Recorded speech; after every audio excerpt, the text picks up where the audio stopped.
Olá pessoal, tudo bem? Mais um exercício aqui, dessa vez uma questãozinha da AFA. Fala um pouco sobre campo elétrico e lançamento horizontal, tá? Então vamos lá. Uma partícula de carga Q e massa m penetra perpendicularmente as linhas de força de um campo elétrico uniforme E, com velocidade suficiente para sair sem tocar as placas, como mostra a figura abaixo. A velocidade que ela deixa o campo elétrico é. Olá pessoal. Então, a gente tem duas placas aqui que estão gerando um campo elétrico uniforme, tá?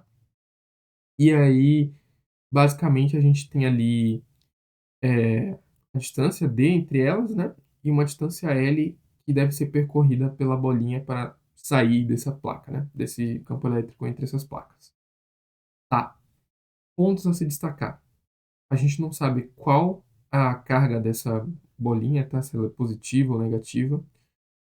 E, bom, ele não fala aqui sobre aceleração da gravidade, sobre interferência da gravitacional aqui, né? Mas a gente tem que desprezar essa interferência. Por quê?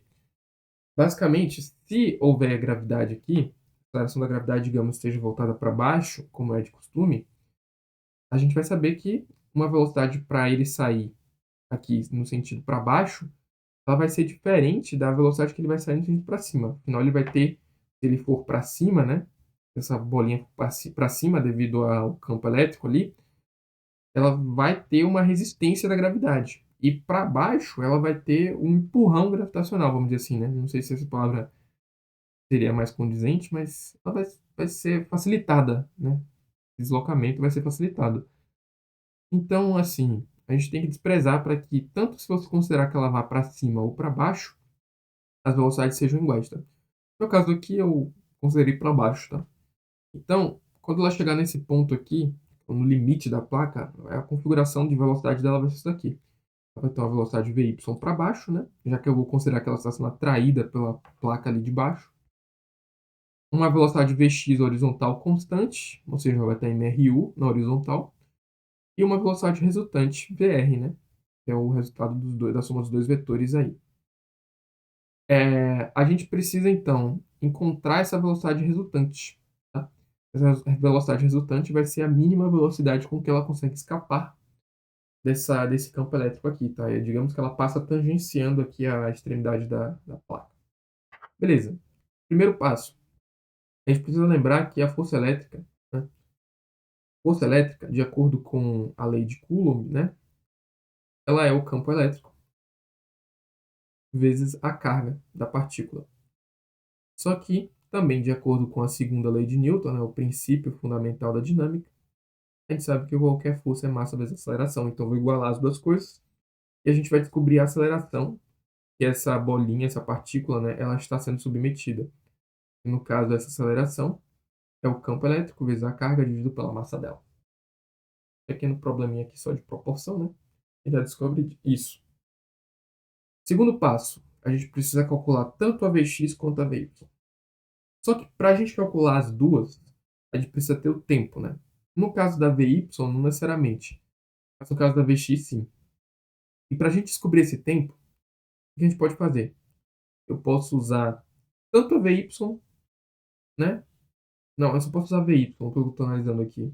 Eu vou considerar que ela está caindo, né? Como se fosse uma queda livre com essa aceleração aqui. Então, vamos montar a equação horária da posição aqui. A gente sabe que ela vai percorrer uma distância d sobre 2, né? Isso aqui vai ser o ΔS, na verdade. Não a distância percorrida, mas o ΔS. D sobre 2 é igual à velocidade inicial, queda livre, então é zero, né? Vezes o tempo, então vai dar zero. Mais a aceleração, que a gente já descobriu ali, que é E vezes Q sobre M, vezes o tempo ao quadrado, tudo isso aqui dividido por 2. 2 vai acabar simplificando com esse 2 aqui, né? E a gente vai ter então que o tempo ao quadrado, na verdade, ele vai ser D vezes M sobre o campo elétrico vezes a carga, né? Então, na verdade, o nosso tempo ele vai ser a raiz quadrada de D vezes M sobre E vezes Q. Beleza? Tranquilo. Encontramos esse tempo, vamos dizer assim, tempo de voo, né? Da partícula. O que a gente pode fazer aqui? A gente consegue descobrir a Vx, né? Vai ser muito importante, porque a Vx, como ele está em MRU, ela vai ser um ΔS sobre um ΔT. Quem é esse ΔS? É o L, né? Ele vai ter que percorrer exatamente o L ali, pessoal, que é o comprimento da placa de baixo. Então, L sobre o tempo, que a gente já descobriu que o tempo ele é a raiz de D vezes M sobre o campo elétrico vezes a carga. Isso aqui vai implicar no seguinte, que nossa Vx ao quadrado vai ser L ao quadrado vezes o campo elétrico vezes a carga sobre D vezes M, beleza?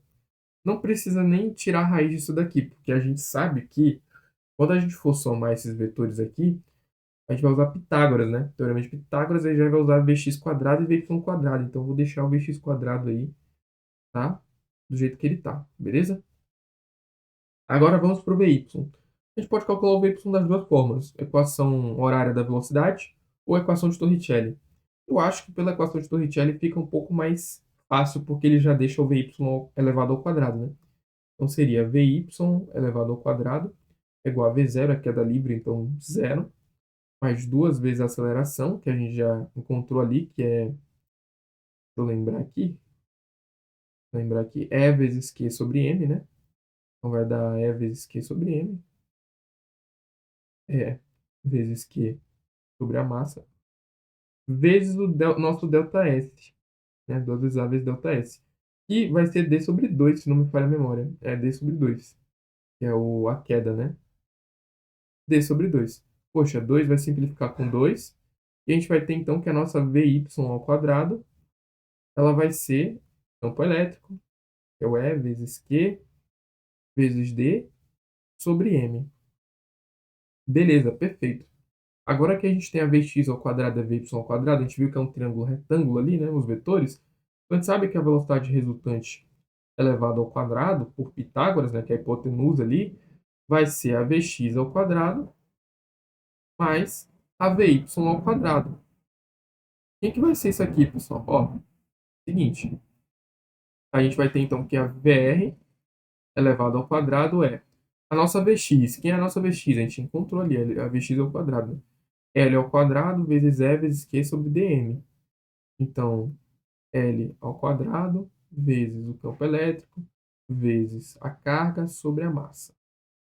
Mais, quem é o nosso Vy ao quadrado? Eu estou olhando para ele agora. E vezes Q vezes D sobre M também. Agora está faltando alguma coisa aqui, não? Alguma coisa aqui, não? É... Não. Ah, sim, aqui é dm, pessoal. Percebi que está faltando alguma coisa aqui. Aqui é a distância vezes a massa. Beleza. Só que aqui tá feio ainda isso aqui, né? A gente consegue deixar isso aqui de uma forma mais organizada. Como é que eu posso fazer isso daí? Bom, eu sei que a velocidade resultante é elevada ao quadrado. Ou pode ser, eu posso colocar em evidência aqui o campo elétrico vezes a carga sobre a massa, né? E aí vai ficar L ao quadrado sobre D, no primeiro ali. E aqui vai ficar D.